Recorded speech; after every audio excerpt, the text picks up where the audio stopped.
Okay, so we are back, and my voice, it's still trying to get there, but we are continuing our breakdown of the Misfits 004 event. We're actually going to break down the main event today because I gave you guys my thoughts on KSI versus Temperr in the arena that night, but I didn't get to go in any kind of depth, right? I want to go in depth like I do Conversations with Your Mother on the nightly. Sorry, that was a low blow, just like I gave. Never mind. Okay.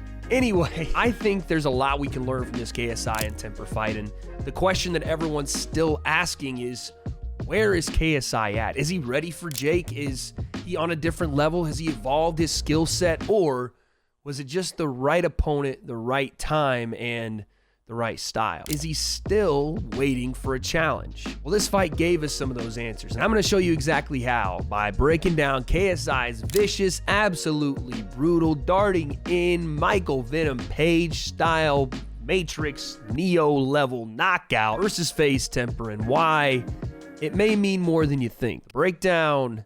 Let's go. So yeah, man, when I'm sitting there at commentary and I'm watching this, and Temperr was not scared of KSI at all. There was no fear. There was a quiet confidence about him all week and even leading up to the fight. I genuinely think Temperr thought he had this in the bag. Like, he had the skills to take KSI down. The problem is the man standing across from him just knew something we all didn't, you know? And that's not his fault. It's not our fault. We just didn't know where KSI was over the last 3 years. We really didn't. Like, how are we supposed to after the last two fights and him being gone for so long? But he came out and damn showed us, I'll tell you that. And he was in great shape. I mean, listen, say what you will about some of the exercises KSI was doing in some of the videos leading up, but can't deny the man's in freakish shape. His mind is always obviously like a steel trap, and basically getting ready for this was one of the most energy-packed 20 to 30 minutes watching this whole thing unfold before they actually got to fight that I had in an actual live commentary setting. This was, you just felt the electricity, the buzz. Look at both guys just ready to go. Now, quickly, I'm going to pause it very quick, but I want to show you guys something. I went and watched Temperr train on that Thursday night, I want to say. Maybe it was Wednesday, I don't remember. And Malik Scott, I can say this now, I don't think it's a big deal. Malik Scott and Temperr continuously were working on the first 10 to 15 seconds of the fight, right? Just establishing that this was not only KSI's ring, but it was Temperr's. Temperr was going to take and change the framing of those first 15 seconds by doing kind of what he did here, right? Instead of being lax and kind of walking forward and just letting KSI set the tempo right away, he was going to come out, switched on, and immediately change that angle. Instead of meeting KSI in the center of the ring, like you would see two guys come together, all right, let's go. Temperr immediately was going to change that angle coming out of the corner, reset the pace, reset the tempo, and did that kind of here, right? Just reset that angle and made KSI turn his hips and put him in a neutral corner.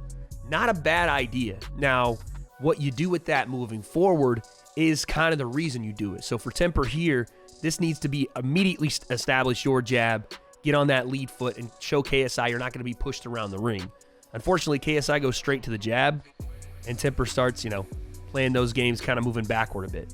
So immediately he kind of lost that framing of what he was trying to do to start the fight and not let KSI come forward, take center of the ring, and put Temperr's back on the ropes. That was not the goal to start. I know that. But again, KSI is such an aggressive forward fighter. It was going to be tough to get him to stop moving forward unless you stuck him with something right away, and Temperr didn't do that. I will say here, though, this is a nice lead hook. Temperr did a lot right in this fight.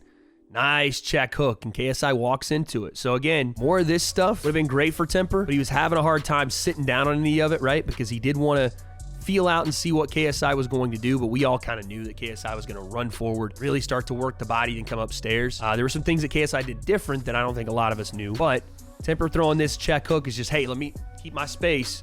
You're not just going to walk into range hands down and just go to go to work on the body and then come upstairs. That's not how it's happening. You have to work to get here. I just don't think that KSI respected the power that Temperr was throwing with this stuff. Like, he didn't, when he felt that shot and then some others that we're going to talk about, it never really made him adjust. It was like, okay, cool. Got me, still coming forward. Cool. Hit me with that. Don't feel it. Still coming forward. Because KSI said it in the lead up to this entire thing. I am going to walk through everything you have. I'm going to eat it, nom, and I'm going to still come forward. And I think that was really where KSI he never faltered. He never had any kind of idea as to stop moving forward. Temperr never made him. And something Temperr does here too, boom. Big hook, good job. And instead of just sitting here and waiting for the exchange to start again, get out of there, see that? Change the angle, and make KSI work again. This was good stuff. Here is not. This is where if you're Tommy, again, you're 6'4", you got this massive reach. I don't know what they want to do with Temperr. This is my question, because I'm telling you guys, he's this close to being a really, really good influencer boxer. The problem is, I don't know what he wants to be. Does he want to be a counter striker off his back foot? Or does he want to be a technician that can bait you into throwing, boom, boom, back to range, double jab, hook, uppercuts, straight left hand, using angles, changing direction. A lot of that stuff I think Temperr could be better at. I don't know if he has that sit down, one shot, boom, and put you on the canvas. And you have to have good instincts. You have to have good ability to keep your chin here and seeing shots coming in, not turning with every shot and not knowing where stuff's coming from. And that's where Tommy gets into some trouble here. You see this first one, he sees it, but the reaction to it is not what you want, right? The hands kind of come apart.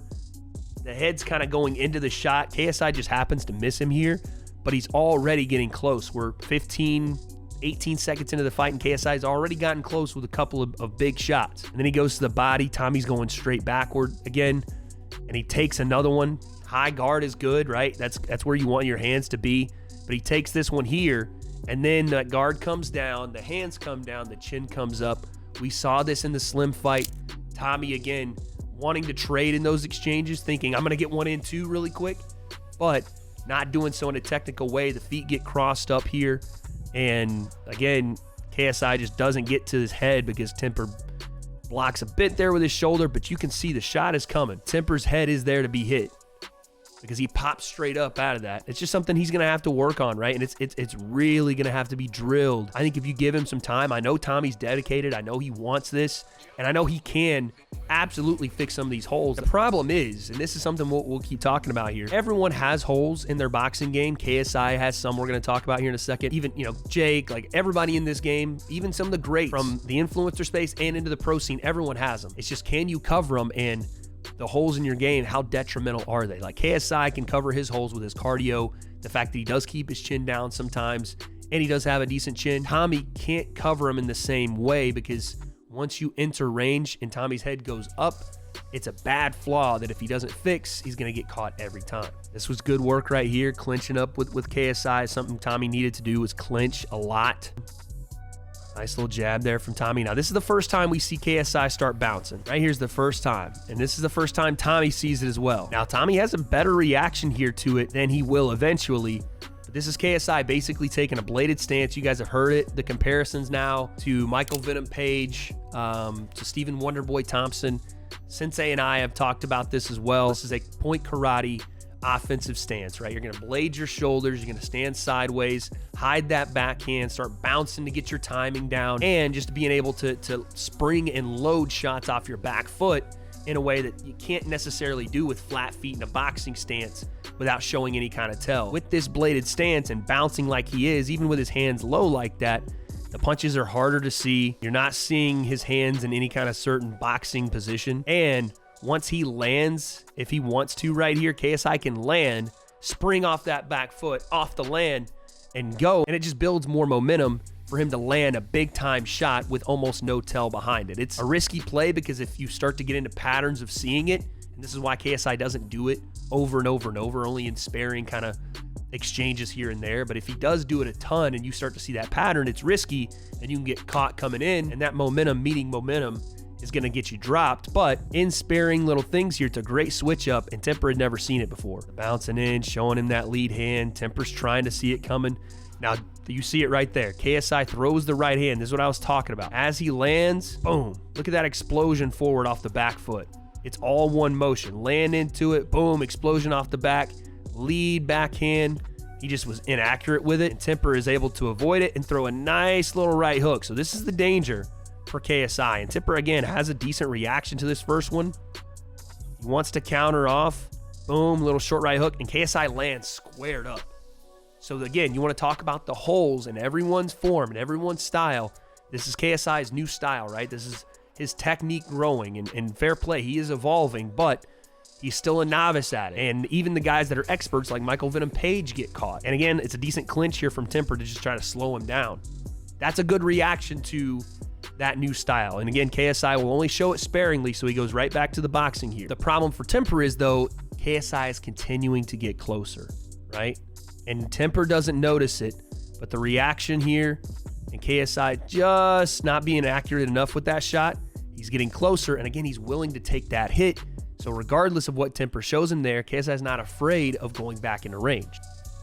Nice straight left hand there from Temperr. Again, I'm telling you, he's not far away, and that's probably the biggest shot Temperr threw, and it's a good setup. Level change.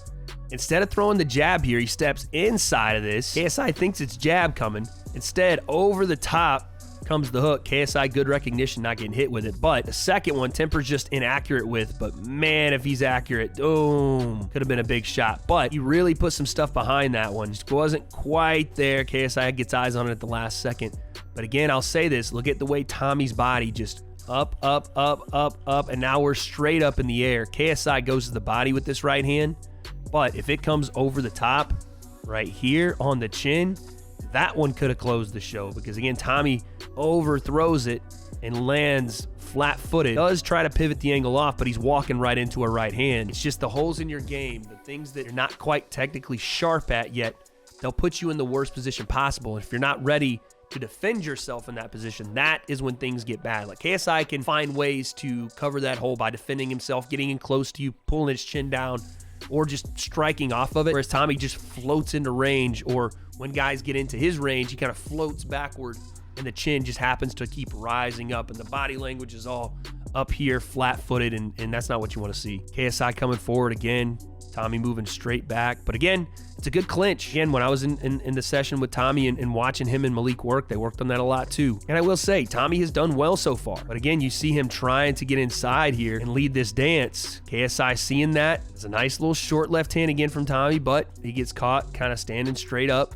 Good clinch once again, but just a little erratic. The camera kind of cuts away from it, but KSI goes right hand to the body, left hook, he flips, boom, big left hook off the switch. He gets out of there, comes forward. That's a nice left hand though, two of them from Tommy. So while Tommy gets caught here with a big shot, it doesn't land as badly because he does have his high guard up there. That's a fucking shot though. He gets hit with that left hook. Fair play to Tommy for taking that one, but he remains switched on enough to catch KSI coming in, sticks the big left hand on him. Again, another hole that you'll see in KSI's game is sometimes he does get a little over aggressive. Not sometimes, a lot of times, and he can get stuck with counter shots, right? And Tommy, I don't consider him a big counter puncher. I don't consider him a guy that is going to sit back and bang one that'll put you down. But if Salt Poppy hits one of these, boom, with the left hand, straight shot as you throw your hook. I know the Olatunji blood runs strong and those guys got chins, but I mean, it might put down a small ox if Salt Poppy hits you with it, right? So KSI gets thrown off balance here. Tommy does a good job sticking another one right down there as well. Again, even when Tommy does throw, boom, that's a nice shot, but look at where our head level is, right? Look at where our chin level is. Where are our hands at? You know what I mean? Again, you don't have to be perfect with this kind of stuff, but eventually it'll get you in trouble. And a good job again here from Tommy to clinch KSI a bit. I love this from KSI, by the way. Watch him, boom, and reset that angle, right? Now watch the head movement.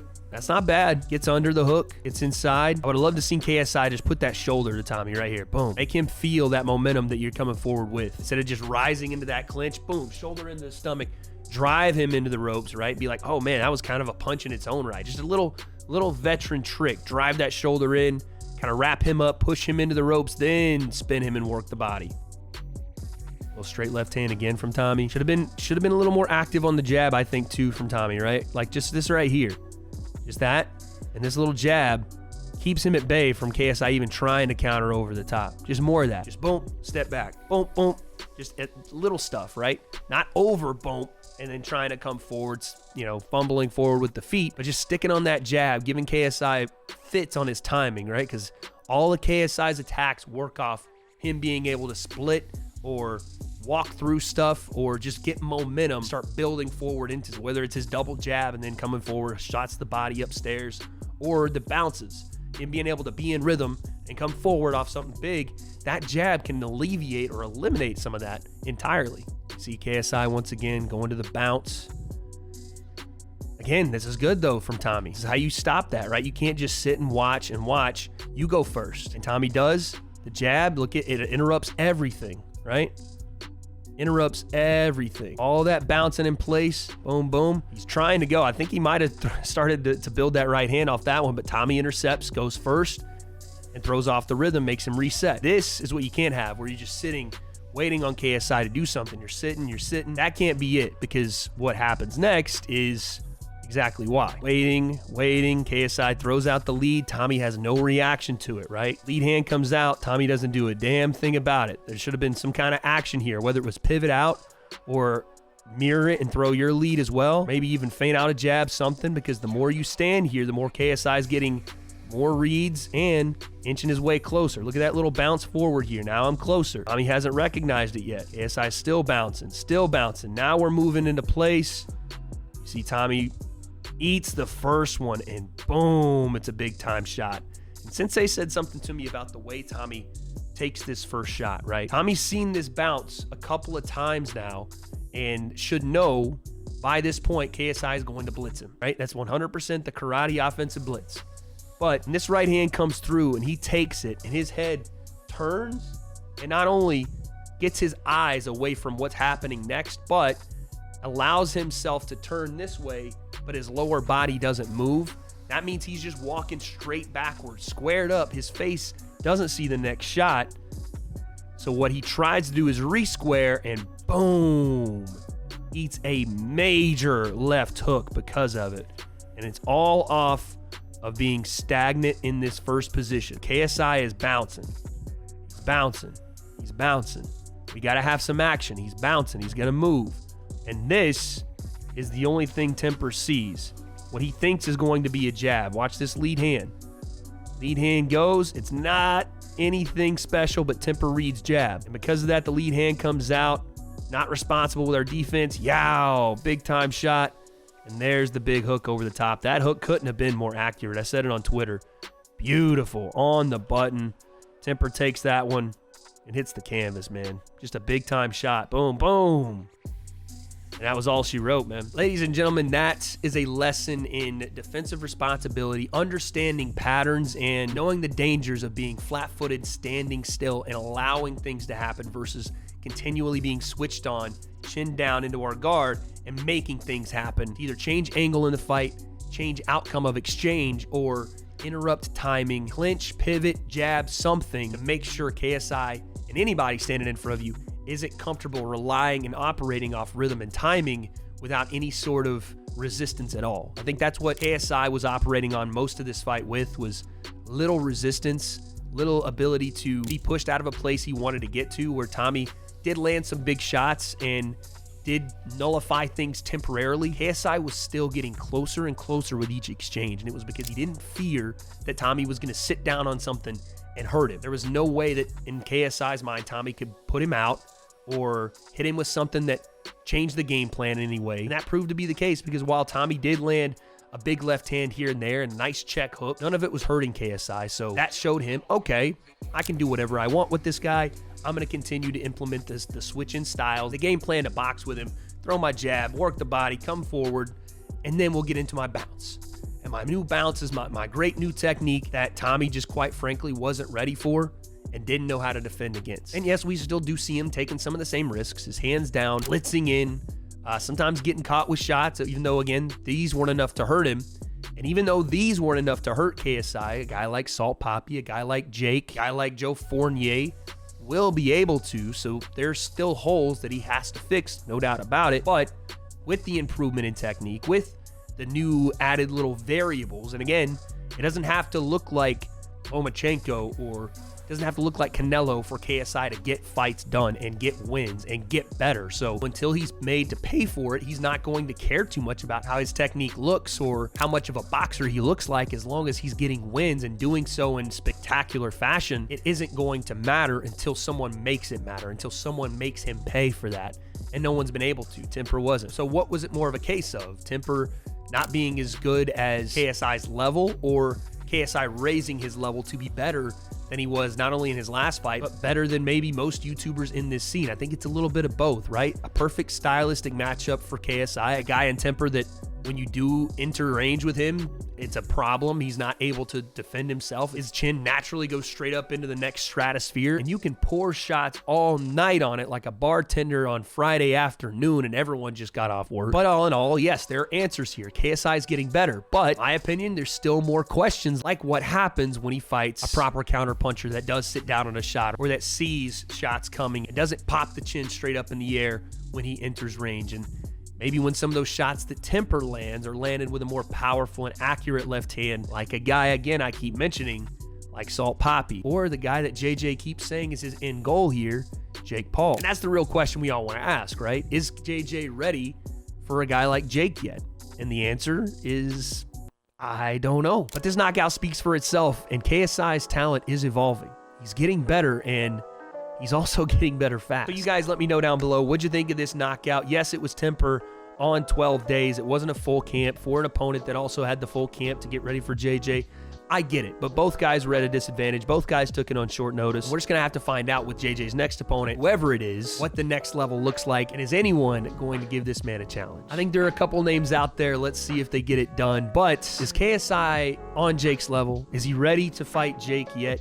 Are we going to get that fight in December like we keep hearing? I don't have those answers yet, but another big-time win for the Nightmare. Like I said, he's getting better, and he's getting better fast. So I have a feeling very, very soon, I guess we'll find out.